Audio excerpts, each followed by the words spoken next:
Hydrocarbons that contain at least one carbon-carbon double bond are known as alkenes, and that "ene" suffix is a dead giveaway for a carbon-carbon double bond within an organic compound. So 3 important examples are shown for you here: ethene or ethylene, propene with 3 carbons, and 1-butene with 4 carbons, and that double bond hanging out on the end of the chain.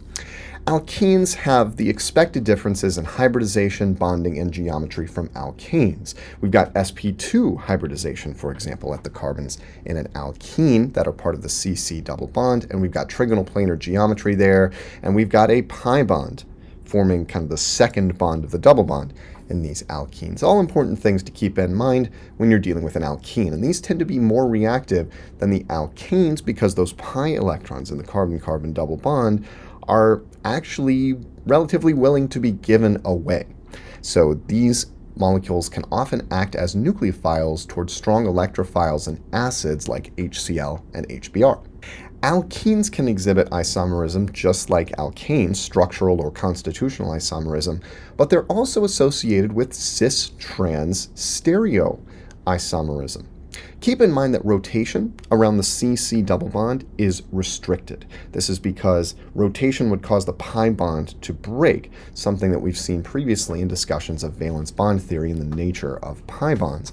This means that a compound in which 2 groups are on the same side of the CC double bond linkage is a different stereoisomer from that compound with those same 2 groups on opposite sides of the CC double bond. And here we use the cis and trans terminology to distinguish between these. When those 2 groups, the 2 larger groups generally, are on the same side of the CC double bond, that's called cis.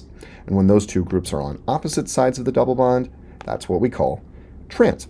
So alkenes in particular, with this particular substitution pattern with 2 different groups linked to the 2 carbons of the CC double bond, exhibit cis-trans isomerism.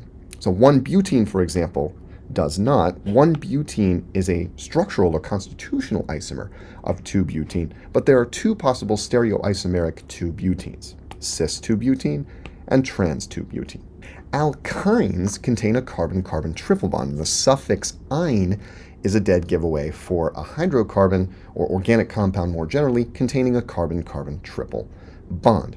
In the carbon-carbon triple bond, we've got 2 carbons with sp hybridization and linear geometry, and the parent alkyne is ethyne, also known as acetylene, as in acetylene torches.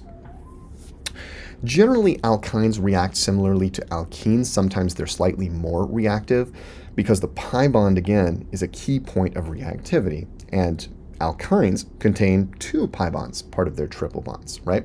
So they react in similar ways to alkenes. For example, you can react an alkyne with 2 equivalents of Br2, and the 2 Br2s will add to the alkyne in an addition reaction, creating a single product from 3 reactants in which the 4 bromine atoms have formed 4 single bonds to the 2 carbons of the alkyne. And this actually goes through an alkene intermediate, funnily enough. And so there is an alkene that forms in the midst of the reaction that ultimately reacts with another equivalent of Br2 to give the final product here. And so this kind of addition reactivity is very typical of alkynes. Aromatic compounds contain a ring with highly delocalized electrons and alternating single and double bonds. And the hallmark of aromatic compounds for our purposes really is resonance. These electrons inside the ring have sort of extreme electron delocalization, where we can position the double bonds within this molecule in 2 different places, giving rise to 2 different resonance structures and an overall resonance hybrid in which the bond order between each pair of adjacent carbons is actually 1.5, right? Single in one resonance form and double in the other equivalent but different resonance form. This sort of prototypical aromatic compound with 6 carbons and a 6-membered ring, 1 hydrogen linked to each carbon, and alternating double and single bonds is known as benzene. And it's one of the most famous and most important organic compounds, one that you'll study in great detail when you get to your organic chemistry courses.